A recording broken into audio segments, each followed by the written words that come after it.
everything is under control. Photography, journalism, the authorities, they don't allow people to live the way they want to live.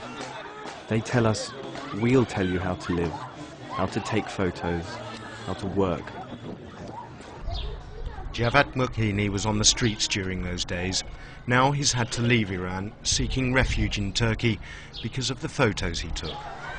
They're stunning images, but they cost him his job, because he was working for the Revolutionary Guard press agency Fars News, a tool of the state. And these were images that the regime in Iran didn't want the world to see. They told us not to go out and take photographs. They did not issue us with permits. They had told us not to take photographs and said that we are not going to be responsible if anything happens to you. We will not back you up, and we will even testify against you and claim that you are spies. He defied his boss's orders, and this picture made it all the way to the front cover of Time magazine, every photographer's dream. But it was to be his downfall.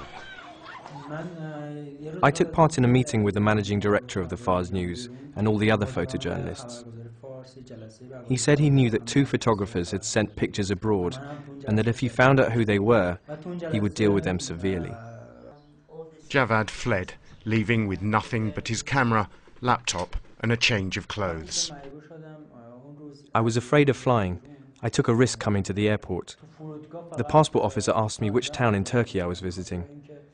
Ankara, I said. Why Ankara and not another place, he asked. What if I went there and never came back? What do you mean, I asked. Of course I'm coming back. What reason would I have to not come back? Because he took these photographs, Java became one of 80 young journalists to have fled Iran since the demonstrations. 39 are behind bars.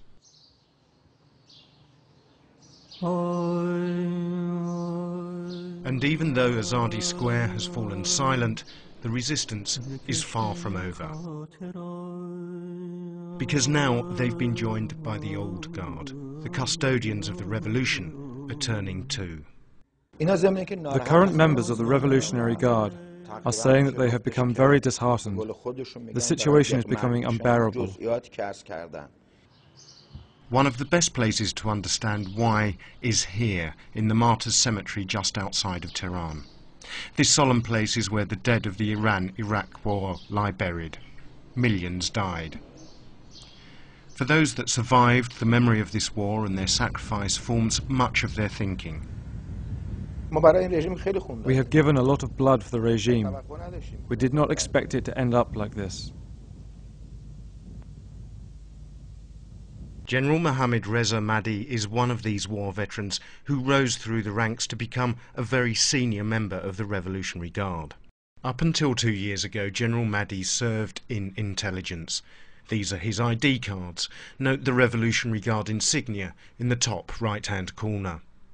He later headed the powerful Committee for the Protection of the Revolution. It's exceptional for a man like this, with nearly 30 years loyal service, to speak out against the regime. I am simply acting on the promise I made to my martyred brothers and fellow warriors, and the oath we swore together. The regime is witnessing its destruction. The regime is prepared to instill fear and insecurity into the people within Iran in order to ensure its stability. It has got to that stage. The regime is sinking. Every morning he puts on his bulletproof vest. It's a daily ritual. He's scared for his life. General Mahdi fled Iran 2 years ago after falling foul of the current leadership. Now he flits from country to country to avoid capture. He agreed to meet us here in Bangkok. Ahmadinejad has no power. He's a puppet, a plaything. He does what he's told. No one has any belief in him. He has no power.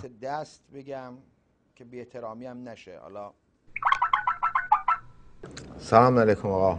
سلام ازن آقا. من فقط زنگ زدم عرضایی بکنم و یه احوال پرسیم. Just as Iran's young bloggers use the internet to post their messages of dissent, so the general connects to the internet, conducting a whispering campaign with other high-ranking co-conspirators in Iran via Skype, sharing intelligence and monitoring events, trying to garner support to destabilise the regime from afar. General Mahdi told us that over a third of the Revolutionary Guard are against the regime. There is no way of verifying his claims. But back in Turkey we found a reluctant and frightened man who backed up what General Mahdi told us. Across his back he showed us the healing scars of recent torture. But this is what they looked like just 4 weeks ago. It was a small cell. The ceiling was very low, a maximum of 1.5 meters. It was tarred throughout, so it was easy to clean, because there would constantly be bleeding and blood stains down there.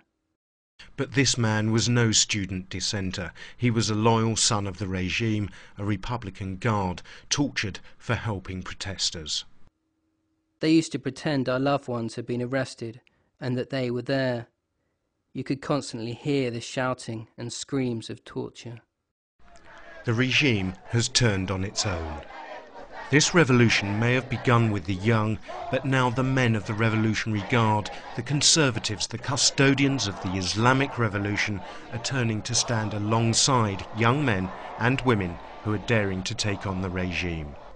It's this unholy alliance between young and old that is posing a new threat to the survival of the Islamic Republic.